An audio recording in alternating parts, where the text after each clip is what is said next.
We've all heard what we're supposed to retire with. And today we're talking about what people actually do. This is Tav. She's not sitting on $1,000,000, but she's still having fun anyway. And this is Jim.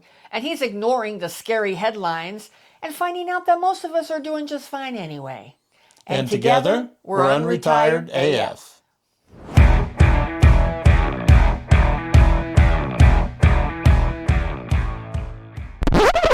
Well, hello and welcome to today's episode of the Unretired AF podcast, the podcast created especially for the over 60 rabble-rouser crowd. And today we're going to be talking about what the average boomer actually retires with. Yeah, so, we'll give you some numbers on this stuff, as we promised. Yeah. But you got to go on a little journey first. Yes. So we're going to talk about first about the myths of the retirement amount and why they exist. The myth versus reality gap. Okay, so let's get started. The first myth, and all of us have heard this, is you got to retire with $1,000,000. Yeah. Yeah, that'd be great if you could, and if you were able to, but a lot of us weren't. Well, and you got to wonder, like, where does that come from? I mean, that's the headlines. And it seems to me, I mean, this is just my thinking when we were researching for this show.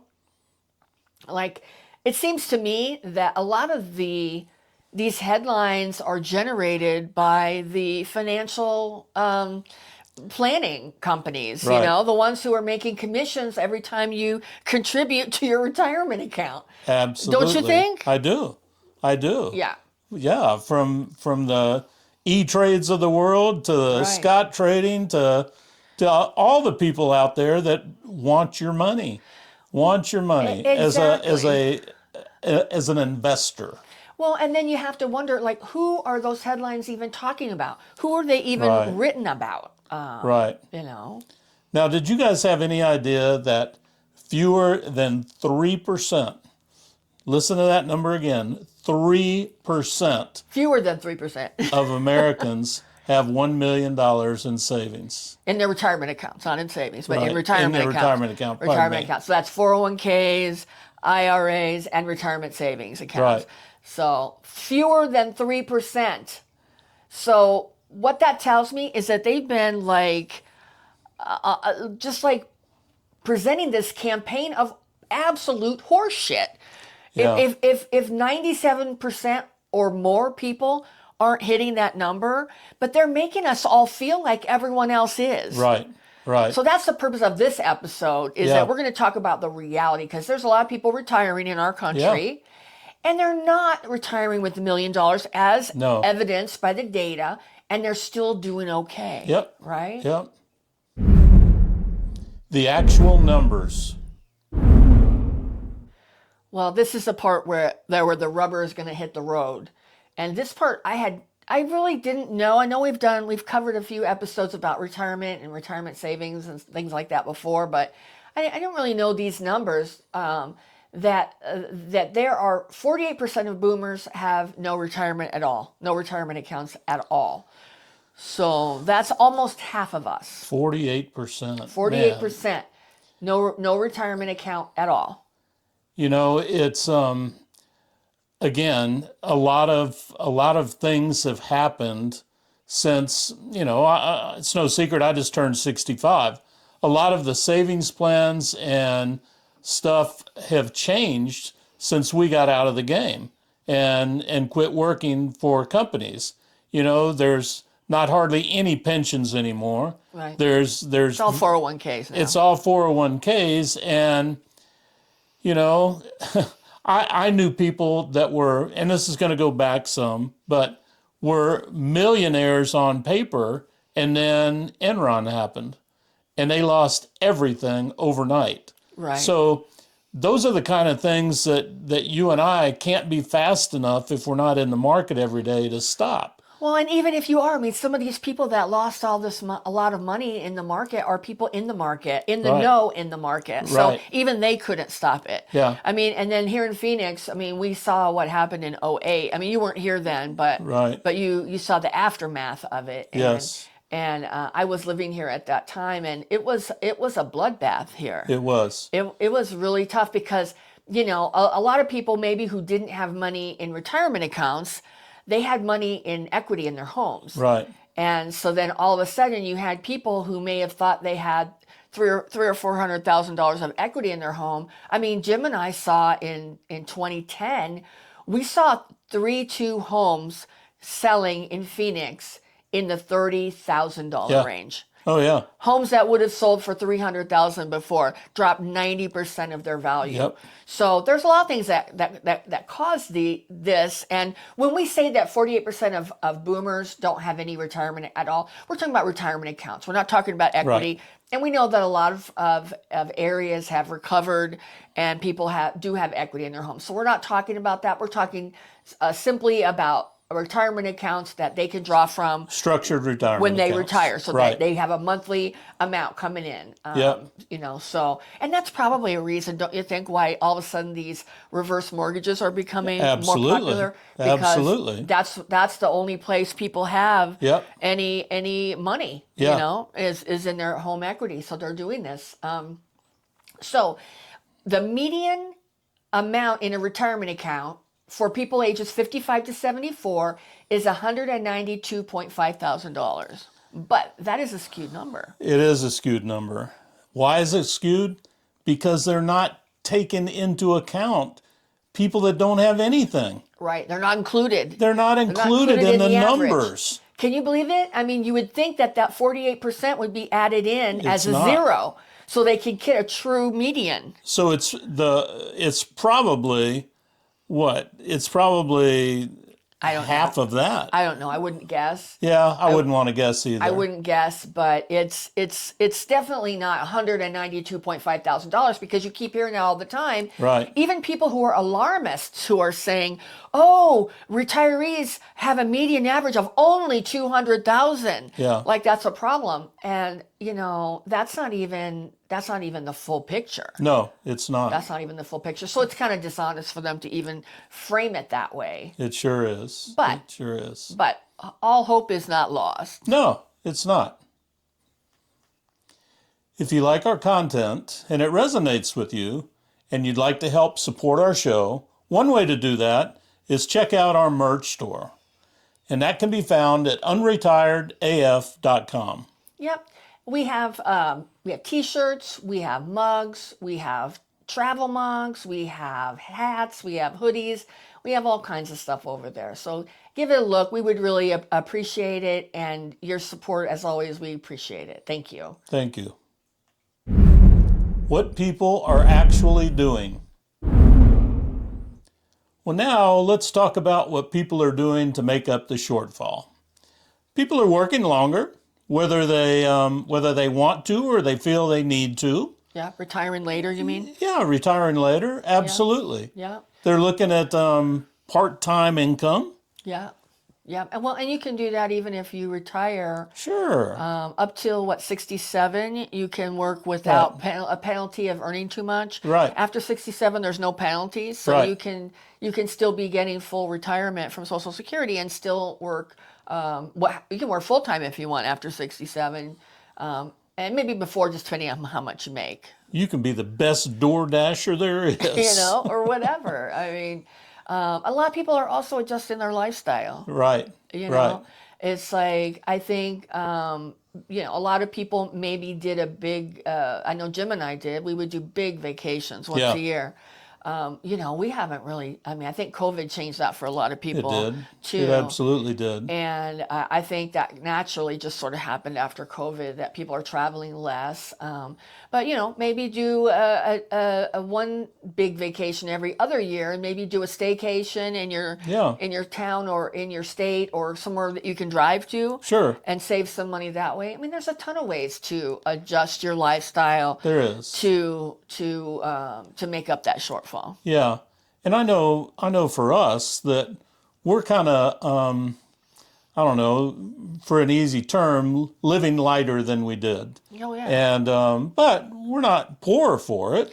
I mean, we're moving because we can we can actually upsize our space with a way downsized cost. Right. And there's places in the country that you can move to that are a lot less expensive than, than like where we are now is very expensive. It's been Californiaized, and Yeah. it's and Canadianized. Yeah. We have had a lot of California people move here with their California budgets, Yeah. and a lot of people with big money from Canada, and it's driven our prices up really, really high. And so It Jim and I has. downsized about 6 years ago, and we don't like it. We No. want to upsize, but we don't want to upsize here because it's insane, and we don't want to have a mortgage. So, Yeah. so we're moving somewhere that we can afford to pay Yep. and not have a mortgage, and that's one way that we're adjusting our Yeah. lifestyle. And somewhere that has seasons, not Yeah. hot or ungodly hot. And Well, it's not hot in the winter, but we it's really don't have still, seasons. It's not yeah, green. But there's a lot of different ways that you can do there that. There's is. a lot of different ways that you can do that without feeling poorer. I mean, where we're planning on moving, we're going to have a bigger place Yep. with land. Yep. That's what we want. I Yep. mean, so, sometimes you just got to figure it out. And for some people, it will be downsizing, and Yeah. they'll love it. Jim and I didn't love it. We thought we might love it. We thought it might be simpler. Yeah. But And it's not. it's not, because the thing is, when you have smaller space, it's just hard to organize everything. It It just is. feels like, it's just this forever fight of space and storage. Yeah. Yeah. So, but I know everybody's not like that. We have friends who've downsized who love it, Right. who think it's the best thing. So you just got to figure out for you what's, what's going to be ways that you can lower your expenses. That's really the bottom That line is. that we're talking That about. is. Just lowering your expenses. So, in doing all that, it makes you, as a unretired AF, you would be the norm. Right, And right. there's nothing wrong with that. There's nothing Well, wrong with being a rebel and right. doing the things that you want to do, living where you want to live. Like I tell you, I want an older house that Yeah. we can redo. I love doing that stuff. Yeah. I enjoy it. I'm Yeah. good at it. I just really love it. I want to do additions. I want to build barns. I want to do all of that. I know. We want to have chickens and pigs. I'm looking at these guinea hogs now, and they're so cute, the little spotted ones, and it makes sense financially It does. to It do does. that. So, I mean, and I think, especially after doing as much research as we've been doing now, this is our 9th month Yeah. with the channel, and with the word unretired in the name of the channel, I look at a lot of unretired stuff, and there's actually a book out there. I've talked about it before on the channel called Unretirement, I think. And it is going to be the norm. If it's not already, we're the late stage, what they call trailing boomers. Yeah. For the trailing boomers and for the older Gen Xers, we know we have a lot of Gen Xers who watch our show too. We're all going to be, having to figure it out financially. Right. That's just the way it is. And so unretirement is going to be the norm, Yeah. not the exception to the rule. Right. And I think that there's a lot of joy that can be found in it, especially if you just need supplemental income. And doesn't have to be everything you're relying on. You can Yeah. try and do a lot of things that maybe you never could do before because you needed to make a lot. Right. And maybe you don't have those same requirements. So I think it's going to be an exciting time. I'm not looking at it, but again, Jim and I are always glass half full people, and I'm looking at it as it's going to be a way to keep our generation really active and engaged still. Yep. We're not going anywhere. Enjoying life with less than expected. Well, I think part of it is mindset, don't you think? Yeah. That it's about enjoying life with less than maybe what you expected that you would have, and Right. being happy with that, being content with that. Right. There's nothing wrong with that. I think that when we quote unquote quit working or we retire, that our spending naturally drops in some ways. Like for instance, we're not using as much fuel driving back and forth to work. We're not having to buy work clothes. Yep. Wardrobe. Right. Right. Lunches. Right. If you went out to lunch every day. Right. Or even often. I mean, it's Yeah. expensive. It is. I mean, even if you're Golly, trying to it find a is. budget lunch, try finding a budget lunch for under $15 a day, Not anymore. and you do that 10 days a month. Yeah.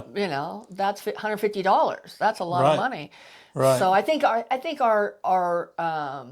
spending does naturally drop a little bit. Now there's a tendency that it could also go up because we have more time on our hands. Yeah. So I think it's about finding activities that aren't going to break the bank. Right. Right. Right. The other thing, is as we get older, we probably don't feel like we have to impress the Joneses as much. Right. So we would and I'm this I'm not saying everyone, but some of us would have fewer status purchases, Right. because I could care less what my neighbors or anybody thinks of us or the Right. quality of what we have or the cars we drive or just Well, and maybe don't that's mess with my boat. well, and maybe that's not even the right term. Just more higher end or expensive purchases. Yeah. We're going to have less of those.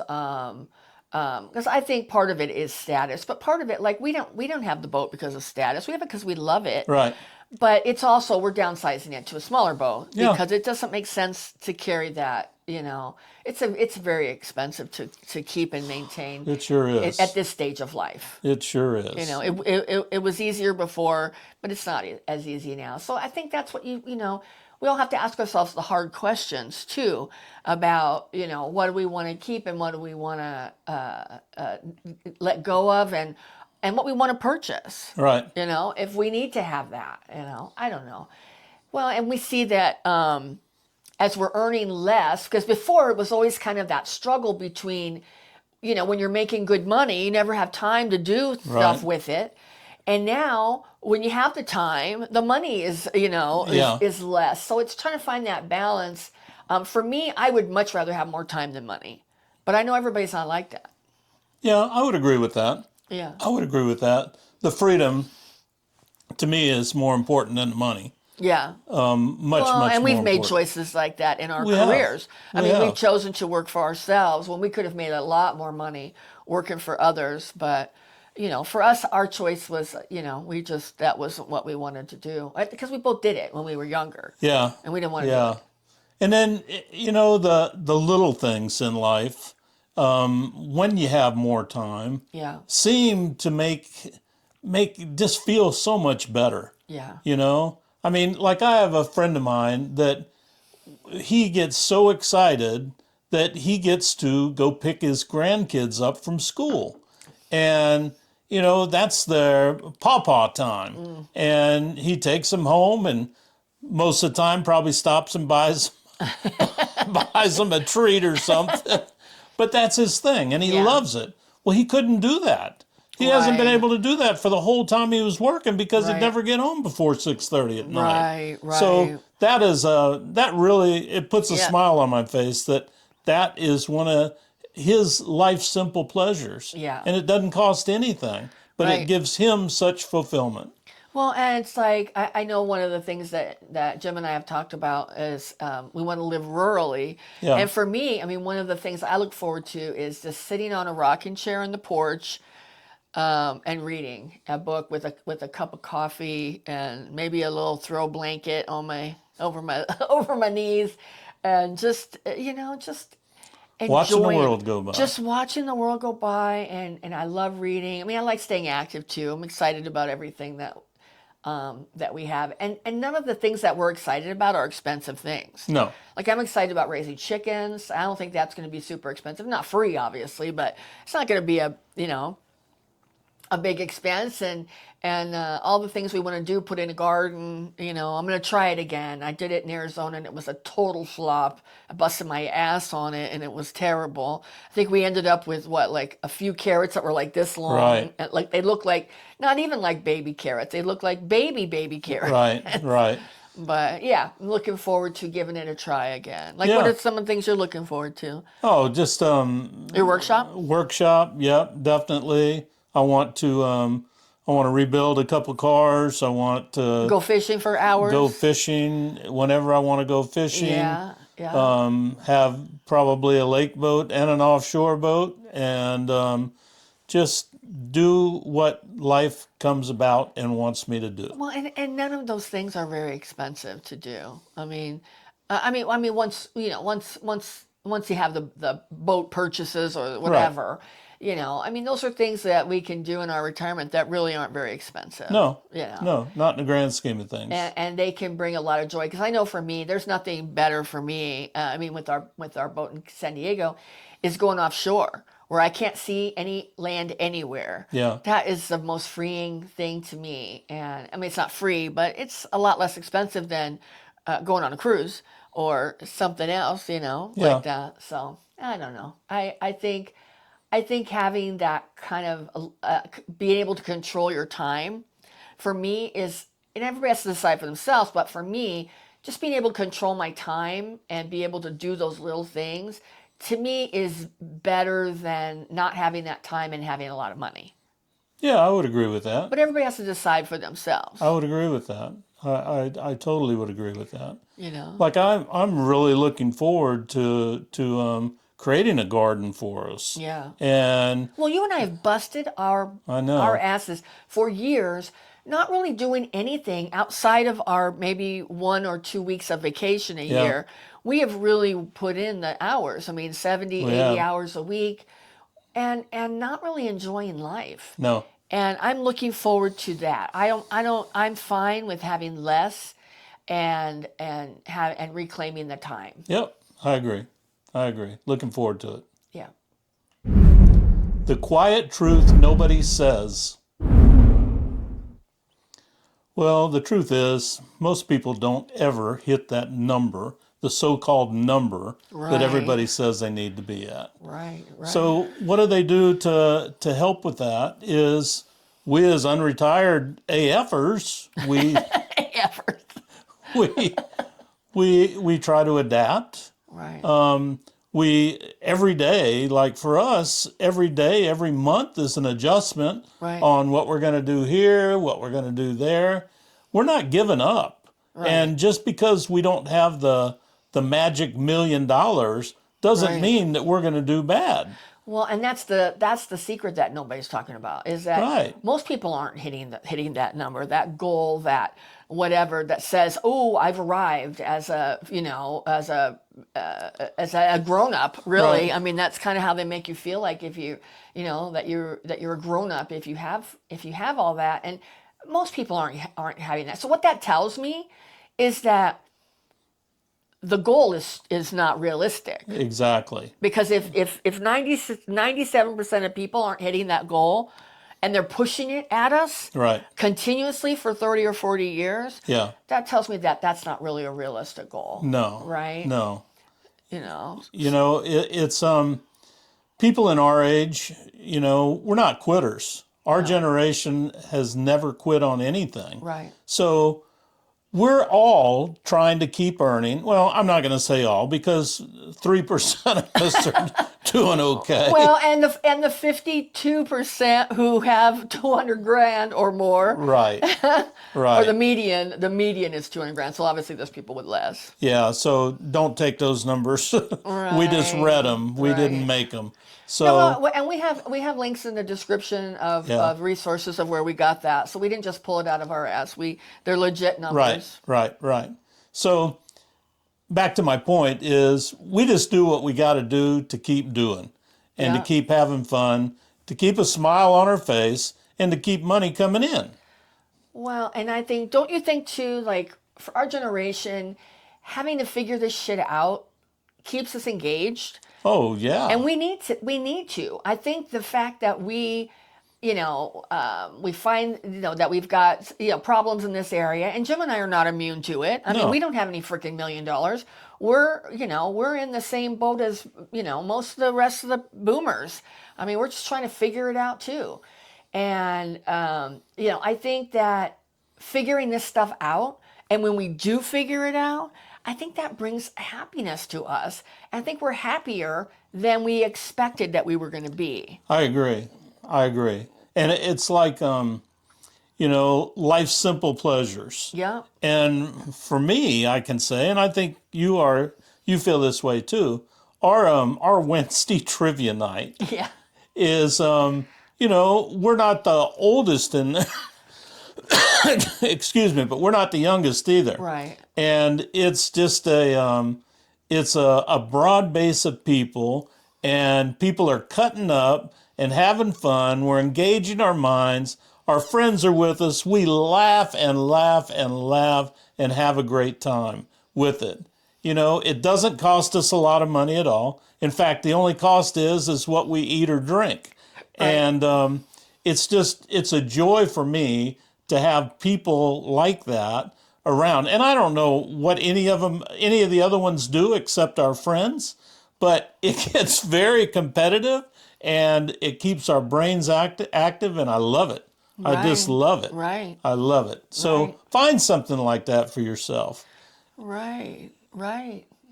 Well, and I think back to this topic, I think that when we realize that we're not alone, when we realize that there's a heck of a lot of people, like half the people our age, are dealing with these same problems, I think it can bring a sense of relief, don't you think? Yeah. Where I think half the people have a lot of stress about retirement because they think they're so behind, or they feel like failures, or they feel like they didn't save enough, or whatever happened to them, life wasn't fair, Right. or whatever. I think it puts them in a bad place. But I think just knowing, and that's part of what our channel's about. It's about kind of rallying all of us together to say, even though the world, we know a lot of the younger generations have a lot to say about our generation, and we're pushing back on it.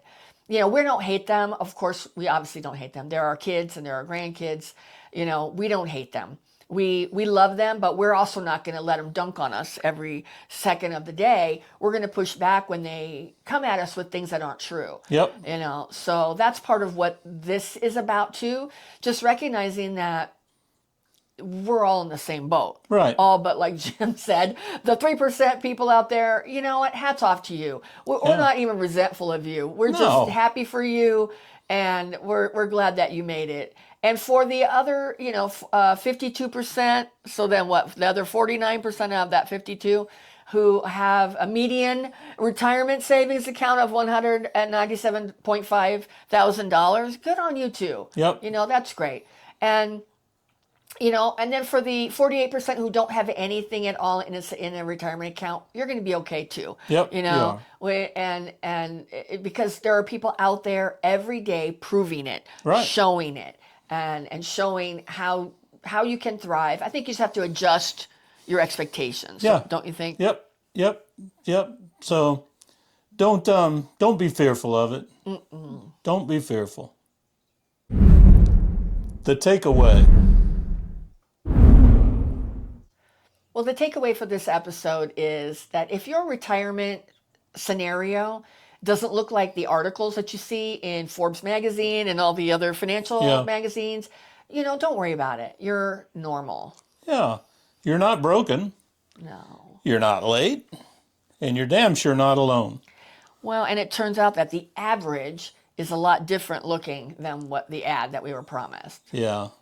A lot. A lot different. Yeah. Yet through a mix of Social Security, part-time work, downsizing, and spending less, that's a key one, spending less, our generation is still thriving. Yeah. Well, if our content resonates with you and you like our show, one of the ways that you can support it is through our merch store at unretiredaf.com. Yeah, check it out. We've got mugs, tees, caps, hoodies, and a lot more. Yeah.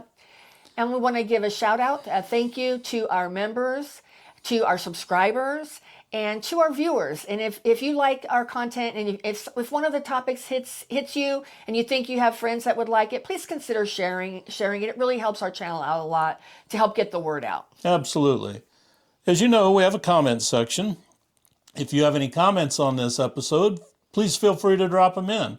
If you found out a secret sauce that makes you feel good about this subject, please let us know.